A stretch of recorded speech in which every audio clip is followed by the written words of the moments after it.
Saúde a igreja com a paz do Senhor.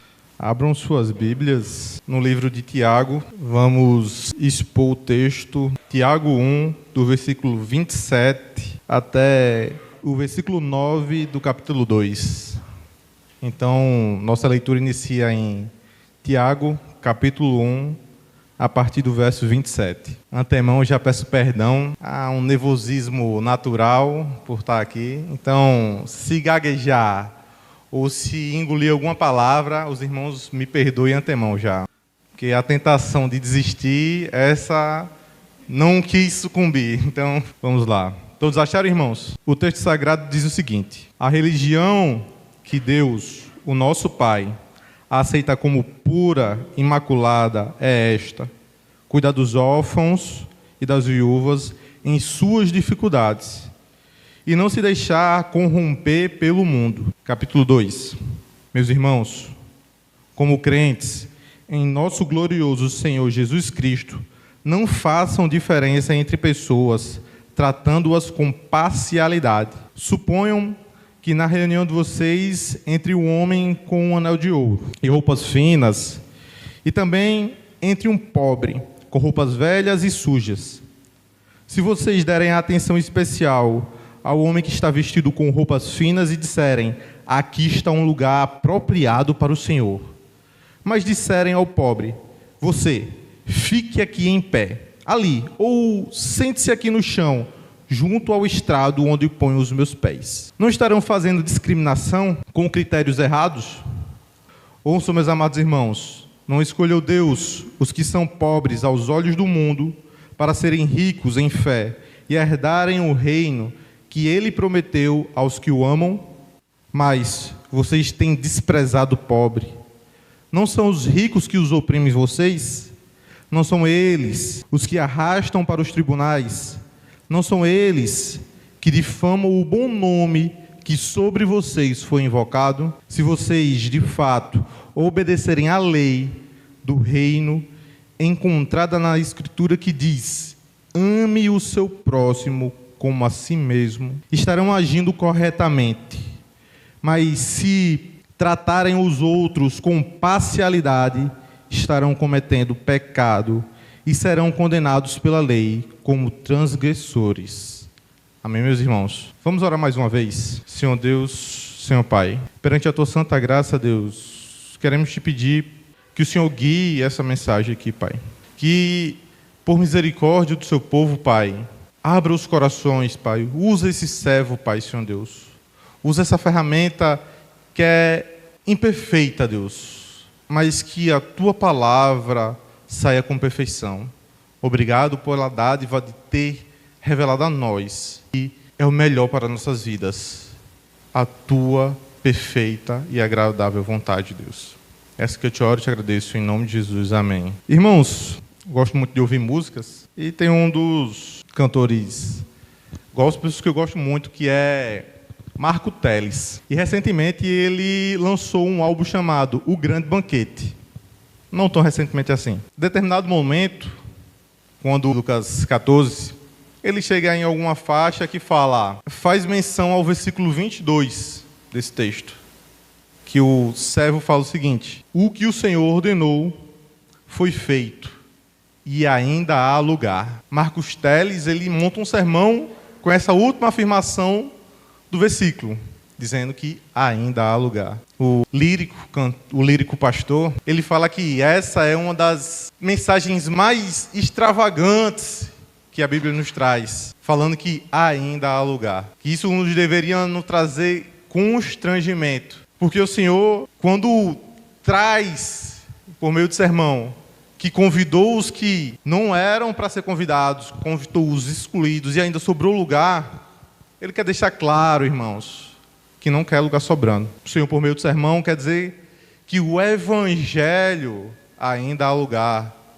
O Senhor quer nos deixar claro que essas cadeiras não é para estarem vazias. Ele diz nitidamente que ainda há lugar. Irmãos, nós que somos crentes, temos que levar como uma brincadeira antiga, que certamente avós tinham. Ia receber alguma visita em casa.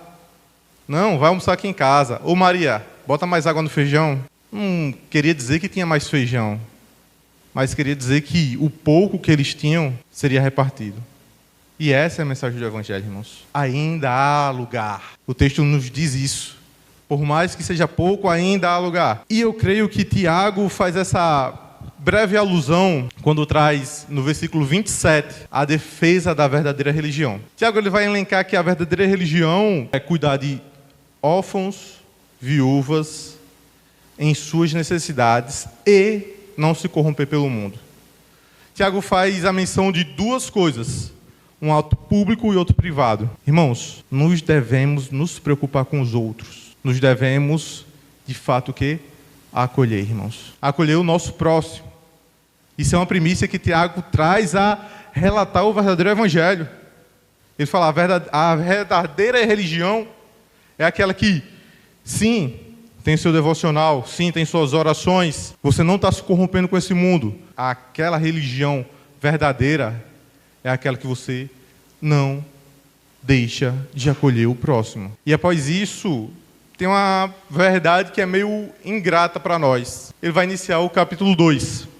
Vai fazer algumas exortações, alguns aconselhamentos à igreja do primeiro século. E nesse primeiro momento, ele traz algo que é estranho para a gente. Algo que não saiu de nossas vidas ainda. Ele traz que a igreja discrimina, a igreja tem preconceito e a igreja ela é segregarista. E eu queria fazer um disclaimer. Lembra que o pastor, no sermão passado, ele disse que muitas vezes queremos nos assemelhar à igreja dos primeiros séculos.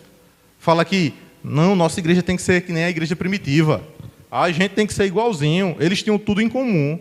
Certo. Mas você verifica os defeitos que a igreja tinha no primeiro século. Não parece que é igual a gente? Bem semelhante. Ali, ó, chegando na mesma linha. Esse é o ponto, irmãos. A referência que deve ser para nós como igreja, não é a igreja do primeiro século, mas a igreja dada por Cristo. Os seus pontos primordiais. Para relatar a defesa do verdadeiro evangelho que Tiago traz no versículo 27, ele vai trazer as exortações. Em primeiro lugar, ele vai deixar escancarado aquilo que eu falei. Irmãos, sua igreja está sendo discriminatória. Versículo 1, ele traz assim, meus irmãos, como crente em nosso glorioso Senhor Jesus Cristo, não façam diferenças entre pessoas, tratando-as com favoritismo. E aqui eu queria levantar um ponto, já primordial. Eu vou tratar favoritismo como sinônimo de parcialidade e acepção de pessoas. Tiago já deixa claro que a igreja primitiva ela tem um problema. Ele vai debater esse problema. Irmãos, há problema de favoritismo na sua igreja. Alguns de vocês tratam melhores umas pessoas do que outras.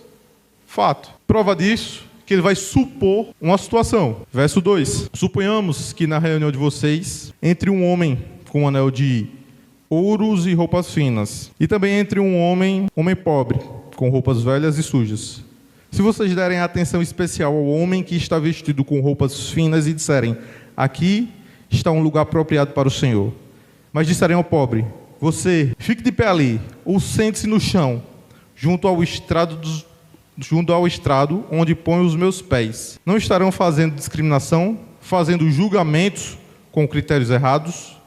Ouçam, meus amados irmãos, não escolheu Deus os que são pobres aos olhos do mundo, para serem ricos em fé e herdarem o reino que ele prometeu aos que o amam. E aqui eu quero deixar claro, o verbo usado por Tiago, logo no início, suponhamos, ele nos relata alguma coisa.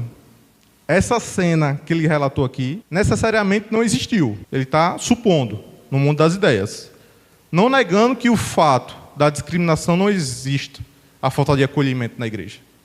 Mas compreenda algo interessante. Ele vai nos extremos. Ele vai dizer que você, crente, que é o primeiro ponto que ele traz aqui na mensagem, você que é crente, você não está sendo acolhedor quando você deixa o pobre num canto escanteado e o rico em canto de destaque. Aí você pode falar assim, não tem problema aqui nessa igreja não, a gente trata todo mundo aqui igual, tanto pobre quanto rico, Todo mundo é tratado do mesmo jeito, a gente acolhe do mesmo jeito. E eu vou usar a mesma liberdade de Tiago. Vamos supor, vamos ao extremo. Ele, como acolhemos pessoas que achamos próximas a nós, e vou mais além, irmãos. Será que acolhemos de fato aquele irmãozinho que vem de uma igreja pentecostal, começa no meio do culto, de maneira diferente da nossa, a prestar um culto diferente? Próximo culto, ele está sentado sozinho. Será que nós, como igreja, não só essa, mas a igreja congregacional, as outras reformadas, não estamos desmerecendo o irmão pelo seu simples falar, ou pelo seu simples entendimento do evangelho? Aí você pode me falar: não, Miguel, o texto está sendo claro. Tiago está falando só de rico e pobre. Aí, meu irmão, eu vou lhe falar o que Spurgeon, ele, em um dos seus sermões, parafraseou esse texto aqui, Tiago. E eu vou te contar porque essa aplicação pode ser feita. Olha o que o Spurgeon diz: Deus não escolheu muitos grandes ou muitos poderosos, mas escolheu os pobres deste mundo, ricos na fé, para serem herdeiros do reino de Deus. Ele nos humilha em nosso orgulho e nos ensina que sua escolha não se baseia em mérito humano, mas sua vontade soberana. Deus enriquece o pobre em graça. E quem somos nós para ter favoritos? Spurgeon diz claramente aqui que o texto não se baseia em rico e pobre. O texto se baseia na soberania de Deus. O pobre não é escolhido por ser pobre. O pobre é escolhido por ser eleito de Deus. O rico só tem ser humilhado porque Deus escolheu o pobre. E assim somos nós. Temos que ser humilhados e acolher qualquer um que chega aqui a esta igreja. Porque Deus, pela sua soberana vontade, escolheu eleger o mais vil pecador. E não é nós que devemos ter favoritos, irmãos. Não é nós que devemos perguntar: será que Deus acertou na sua eleição? E aqui chegamos em nosso primeiro ponto. A parcialidade não reflete a graça de Deus. Versículo 5. Ouçam, meus amados irmãos. Não escolheu Deus os que são pobres aos olhos do mundo para serem ricos na fé e herdarem o reino que Ele prometeu aos que o amam? Qual é a defesa de Tiago quando vai falar que eles estão errados? Vão falar que os pobres são melhores que os ricos? Vão falar que os pobres, por ser pobres, são coitadinhos? Vão falar que eles precisam ser beneficiados porque já estão sofrendo demais? Não. Tiago vai falar que a sua falta de acolhimento, o seu favoritismo por outros e não por todos, não reflete a graça de Deus, porque aquela pessoa foi escolhida, irmãos. Amados, compreenda. Quando você trata com parcialidade outra pessoa, você não reflete a graça de Deus. Você pode dizer assim: a graça de Deus não pode alcançar aquela pessoa. E quem é você para afirmar isso em suas atitudes? Quem somos nós para compreendermos isso? Versículo 6 e 7. Mas vocês têm desprezado o pobre. Não são os ricos que oprimem vocês? Não são eles que os arrastam para os tribunais? Não são eles que difamam o bom nome sobre vocês, que sobre vocês foi invocado? E aqui, irmãos, logo em seguida, a gente pode tirar o nosso segundo ponto. A parcialidade, ou a acepção de pessoas, ou o favoritismo, não reflete o reino de Deus. Compreenda o comparativo que Tiago faz. Ele vem trazer: por que vocês estão tratando bem os ricos? Se não é os ricos, que fazem mal a vocês. E compreendam, quando ele faz menção ao rico, e faz menção no versículo 7, que o nome de Cristo está sendo escarnecido por eles, quando faz menção a esses novos cristãos, ele quer fazer um comparativo claro. O texto de Tiago, ele foi escrito para judeus. Por serem judeus, estavam sendo explorados, ganhando pouco, e no início da carta, Tiago vai até tentar dar um ânimo a eles. Vai falar: amados, toda aprovação tem o seu papel pedagógico. O rico pode estar rico hoje, mas amanhã ele vai estar pobre. É que nem os lírios do campo, que tem sua beleza, depois a perde. Mas a glória do Senhor nunca se perde, e nisso devemos se gloriar, antes dessa parte aqui. E quando chega aqui, nesse momento, ele vai falar aquilo que eu falei anteriormente.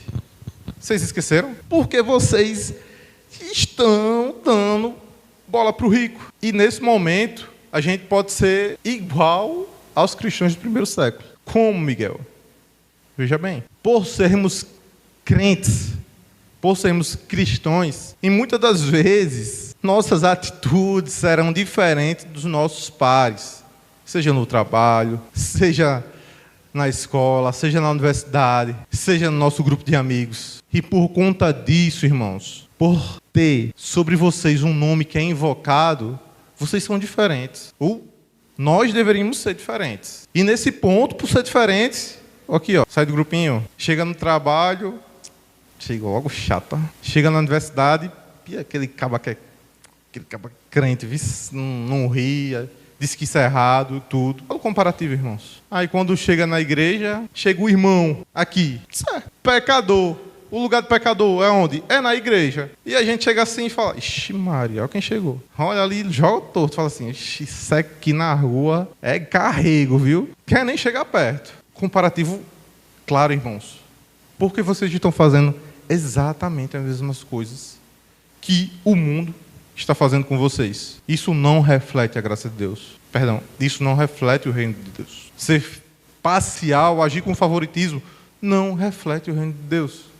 Compreendiam, irmãos? Se hoje nossa igreja aumentasse, mas o resto dos bancos aqui só ia ter gente que tinha problema em droga e problema com criminalidade. Você ia gostar? A igreja estava cheia, mas tinha um bocado de gente para você acolher aqui e ajudar, para você ser cristão, para você acolher, para você cuidar. E a esse determinado ponto, chegamos num momento crucial na argumentação de Tiago. Versículo 8. Vou ler o 8, explicar um pouco e depois passamos. Se vocês de fato obedecerem à lei do reino encontrada nas Escrituras, que diz, ame o seu próximo como a si mesmo, estarão agindo corretamente. Tiago aqui, ele foi apelão, porque ele apresenta o que é verdadeira religião, o que é verdadeiro evangelho, fala que a gente precisa ter cuidado com os mais necessitados. Quando fala necessitados, não é financeiramente, mas necessitados, os que carecem de atenção. E caridade, por si, etimologicamente, é aquele que carece, dá àquele que carece. E o momento de acolher no cristianismo é isso, daquele que precisa dar aquele abraço, não agir com parcialidade ou favoritismo. E nesse momento, Tiago, ele usa um dos melhores argumentos. Amados, se a gente de fato é cristão, diz que obedece a Cristo, sabe o que ele disse?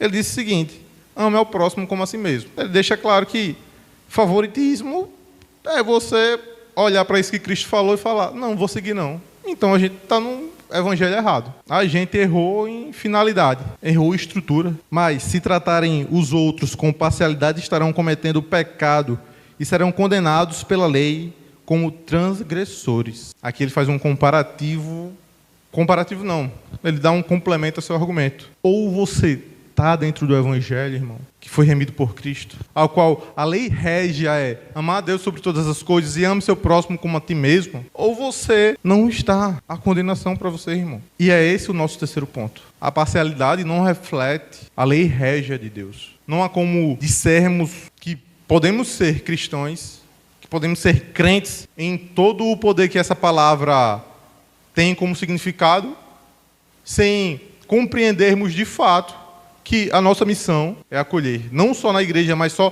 em vida. E aqui a gente pode fazer uma aplicação. Beleza, eu amo, mas quem é meu próximo? É o pior pecador que você conhecer, irmão. Compreenda? Somos vice-pecadores. E a única coisa que nos diferencia de qualquer outro pecador é a graça de Deus, irmão. E não há mérito nisso. Então, irmão, se você acha que é meritoso por estar aqui sentado, estar aqui me ouvindo, dizendo assim, foi porque eu não fiz coisa errada, não foi, irmão. O nosso próximo é o pior pecador que existir. A ele que eu tenho que amar como a mim mesmo. E compreenda, amar como a mim mesmo não é fazer as coisas que eu gostaria que fossem feitas para mim. É fazer as coisas de tal maneira, é cuidar de uma pessoa de tal maneira que, mesmo nas nossas diferenças de gosto, ela possa se sentir tão bem quanto eu me sentiria. E o versículo 9 deixa claro isso. Ou estamos hoje libertos para podermos sermos acolhedores, ou ainda somos escravizados pelo pecado. E assim somos transgressores da lei.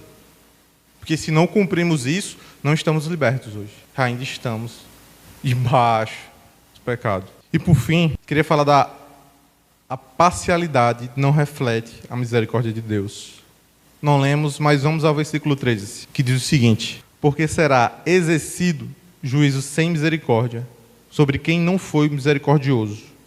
A misericórdia triunfa sobre o juízo. Amados, a única misericórdia que nós temos é Cristo. O texto vai reafirmar o terceiro ponto. Quando temos favoritismo, acepção por alguma pessoa, ou não acolhemos de fato alguém por nossas intransigências, nossos preconceitos, a gente não age com misericórdia. E o texto nos diz aqui, claro, que aquele que não age com misericórdia terá seu juízo. No entanto, a misericórdia, ela triunfa sobre o juízo. A graça de Deus, ela nos ressalta em atos de misericórdia. É impossível aplicar compaixão, amor, caridade, se a graça de Deus não estiver em nosso coração. Não existe atos de bondade em nós sem a libertação de Cristo Jesus. É por isso que, em seguida, Tiago vai fazer seus debates sobre fé e obras. Ele vai falar que esta aplicabilidade de caridade, de acolher, é a prova de sua fé, irmão. E vai levantar o que é verdadeiro evangelho. Vai falar que o que é a acepção de pessoas. Olha a gagueira vindo do nervosismo. Ele vai falar o que é a acepção de pessoas. Vai falar por que não devemos ter acepção de pessoas. E vai falar, irmãos, que se ainda assim não acolhemos todos como iguais, não, irmãos, não estamos debaixo da misericórdia do Senhor. Alguma coisa nos falta. A graça de Cristo produz um povo acolhedor. É isso que o texto quer nos dizer. Tiago quer dizer, a minha fé tem obras. A minha fé, ela produz frutos públicos. E aqui deve ser nessa igreja. E aqui deve ser em nossas vidas. Devemos ter frutos públicos no cuidado das pessoas, no acolhimento daqueles que mais precisam, amados. Como iniciei na parábola do grande banquete, quando o servo é compelido a chamar mais gente, porque ainda há lugar. Sabe onde o Senhor manda ele ir? Vá para depois da cidade, fora dos muros. E sabe o que tinha fora dos muros? Os piores tipos de pessoas. Estavam lá as prostitutas, os ladrões, os vice-pecadores. E é desse povo que Deus quer. É desse povo que Deus quer essa casa cheia. É desse povo que Deus quer ter misericórdia. E que possamos ser acolhedores, irmãos. Que possamos demonstrar graça, demonstrar o reino de Deus, demonstrarmos que cumprimos a lei régia e demonstrarmos que somos misericordiosos, como Deus foi conosco. É assim que agradeço minha rica oportunidade. Novato na pregação, creio que Cristo ainda falou de algum modo aos nossos corações.